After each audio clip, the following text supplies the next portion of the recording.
Oi, eu sou a Tassiana, sou professora de arte e hoje eu vou falar com vocês sobre máscaras africanas. A gente vai falar sobre os tipos de máscara, os rituais, a produção e os materiais com que elas são feitas. Vou mostrar alguns exemplos e a gente vai falar sobre Romuald Azume, que é um artista africano contemporâneo. Depois eu vou propor uma atividade. As máscaras, elas são um elemento muito importante para a cultura africana. E ela tem grande variedade e significados de materiais. Então, cada tribo vai usar uma máscara diferente. Às vezes, até mesmo a tribo tem mais de um tipo de máscara. Cada máscara tem um significado, um uso.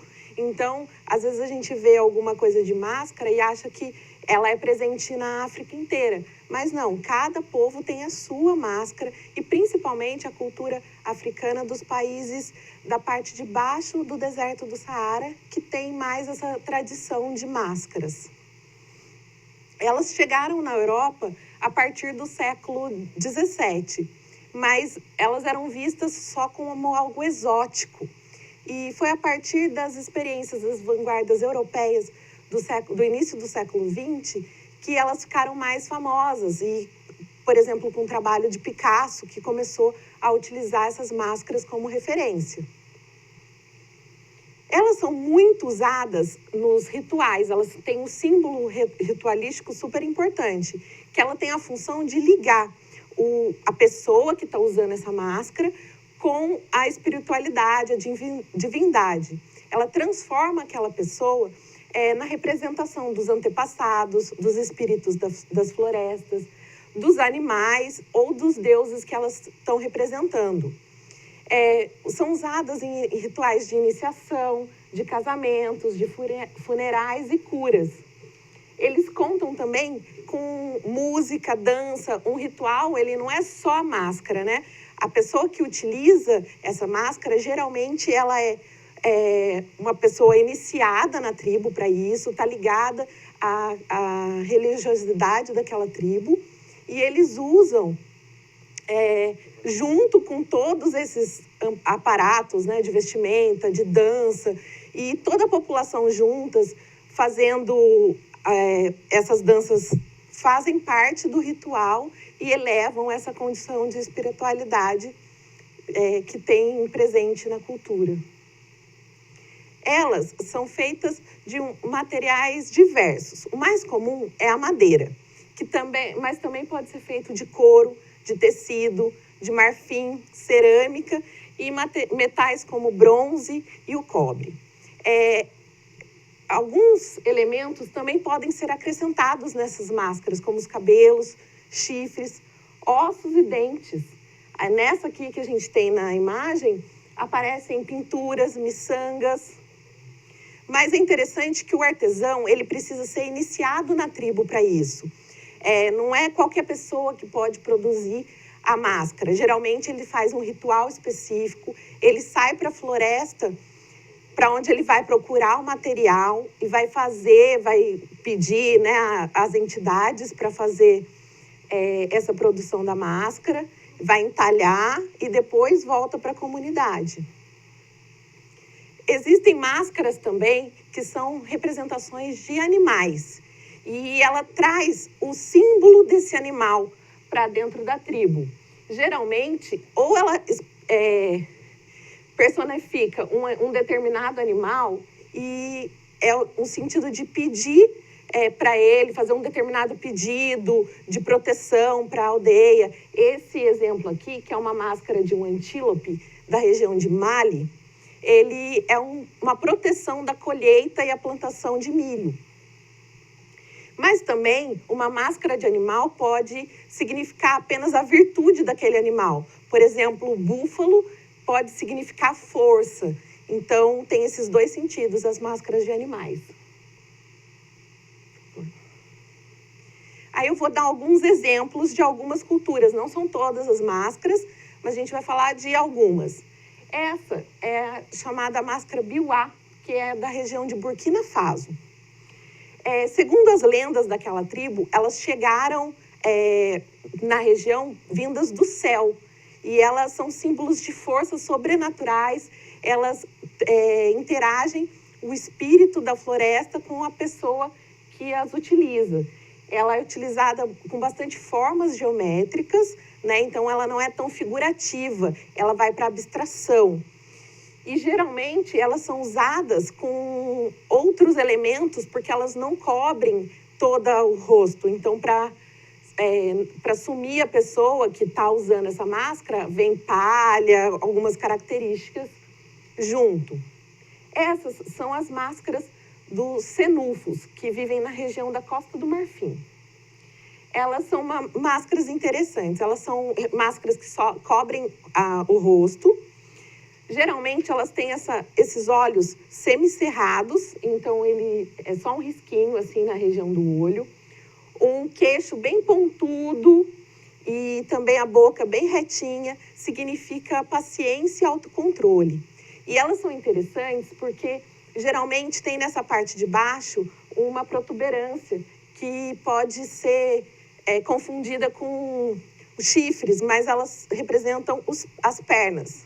E na parte de cima, às vezes, tem os chifres e sempre tem ou um animal ou alguma pessoa representada nessa máscara. As máscaras do povo grego, que também é da Costa do Marfim, elas têm já os olhos bem abertos, que representam um estado de alerta, de raiva. E o nariz reto, ele significa determinação, autocontrole. Ela mistura um pouco da figuração indo para a abstração. Na região do Punu, no Gabão, aparecem as máscaras de rosto feminino, que é muito comum também na África. Essas máscaras, elas geralmente têm o olho arredondado, com um risquinho no meio. As sobrancelhas são bem arqueadas. A boca, ela sempre é bem destacada e tem uma pintura, tanto no rosto, que essa pintura esbranquiçada, com um material chamado caolim. Essa pintura esbranquiçada, ela significa a espiritualidade daquela máscara. E essa parte de cima, geralmente esses cabelos, assim, em formato de trança, são 2 tranças ou uma, ele é o tipo de penteado que as mulheres daquela região utilizam.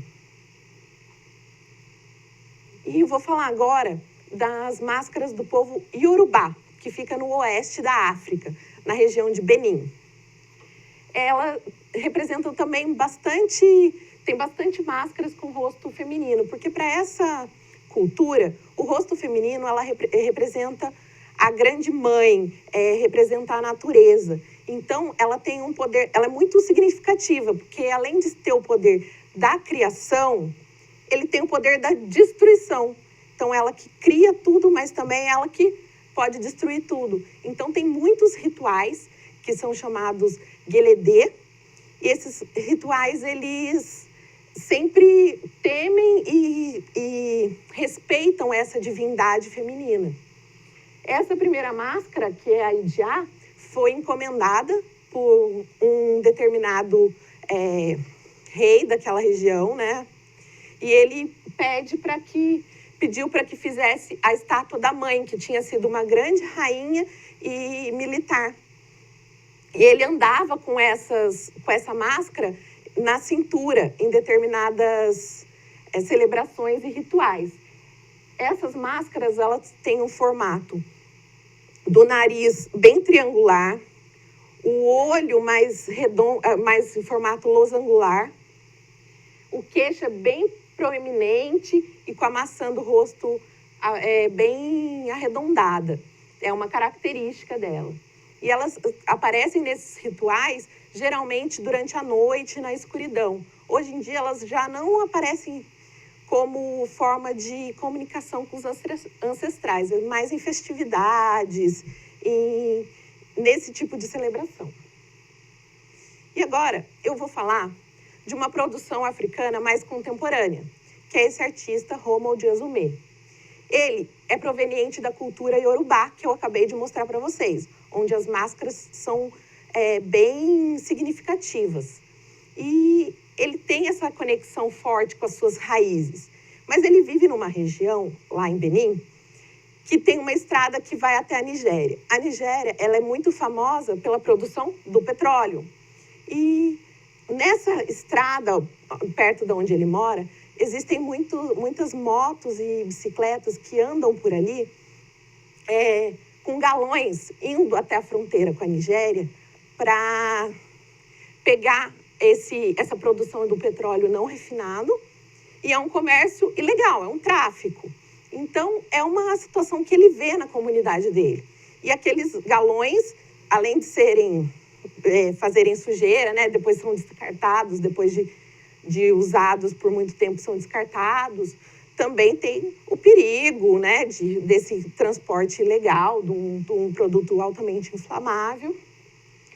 E aí essa arte dele faz essa referência com as máscaras da cultura dele. Então, ele conhece a cultura, mas quebra os paradigmas e transforma as máscaras com outro significado. Ele pega esses objetos que são descartados, galões, funis, cordas, tecidos, para fazer a produção artística dele. É um estilo que a gente chama de ready-made, que são objetos que não precisam de muita intervenção. Ele pega objetos, junta para formar uma nova máscara. Então, ele levanta nessa produção artística dele questões sobre o capitalismo, o colonialismo e as tradições antigas dele. E faz uma crítica social ao lixo que é produzido, né, em todo o planeta e na região dele. Eu trouxe também mais algumas imagens de máscaras dele. Então, dá para perceber bem que ele pega garrafas, galões, objetos ali, trabalha muito pouco, faz alguns recortes, mas ele junta e você tem essa referência da máscara africana, antiga, tradicional, com uma produção totalmente nova, outros materiais. E agora eu vou propor para vocês uma atividade de vocês fazerem isso com o que é descartado na casa de vocês. A gente teve algumas referências, né? Tem aí, no vídeo a gente passou algumas imagens de máscaras africanas para vocês terem como referência e também a produção do Azumê. E vocês podem pegar materiais que foram descartados na casa de vocês. Garrafa PET, aquelas garrafas de amaciante, filtro de café, pedaços de tecido, corda e fazer uma máscara estilizada. Depois publica nas redes sociais com a hashtag Escola Sem Muros. É isso.